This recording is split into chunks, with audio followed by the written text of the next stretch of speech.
السلام علیکم، news room میں خوش آمدید۔ ایک سینئر ایرانی عالم کا کہنا ہے کہ ایران کے 75,000 مساجد میں سے تقریباً 50,000 مساجد بند ہیں، جس میں شرکت کرنے والے ایرانیوں کی تعداد میں کمی واقع ہوئی ہے۔ عبادت میں کم تعداد پر افسوس کا اظہار کرتے ہوئے ابراہیم رئیسی، ایرانی صدر کی انتظامیہ اور ملک کے مدارس کے درمیان رابطہ کار کے طور پر کام کرنے والے محمد ابوالقاسم دولابی نے جمعرات کو کہا، یہ تعداد اسلام کے اصولوں کے گرد قائم ریاست کے لیے پریشان کن داخلہ ہے۔ دولابی، جو ماہرین کی اسمبلی کے رکن بھی ہیں، سپریم لیڈر کی تقرری کے لیے بااختیار ادارہ، اس نے کہا، ایران میں مذہب کے نتیجے میں لوگ مذہب چھوڑ رہے ہیں۔ معاشرے میں مذہبیت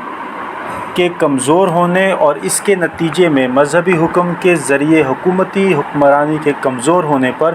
زور دیتے ہوئے انہوں نے کہا کہ جب لوگ مذہب کی پیداوار کو دیکھتے ہیں تو وہ مذہب میں داخل ہونے یا مذہب کو چھوڑنے کا فیصلہ کرتے ہیں۔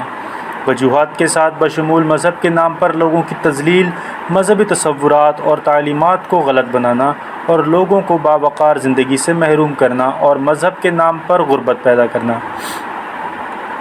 انہوں نے یہ ریمارکس دیے کہ ہر عمر کے ایرانیوں کی بڑھتی ہوئی تعداد حکومت کی طرف سے اسلام کو اس کی ظالمانہ آمریت کی بنیاد قرار دینے سے تنگ آ رہی ہے،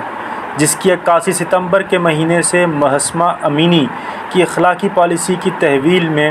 موت کے بعد ہونے والے پرتشدد احتجاج سے ہوتی ہے۔ اس کے حجاب کے نامناسب استعمال کے الزامات میں گرفتار کیا گیا تھا۔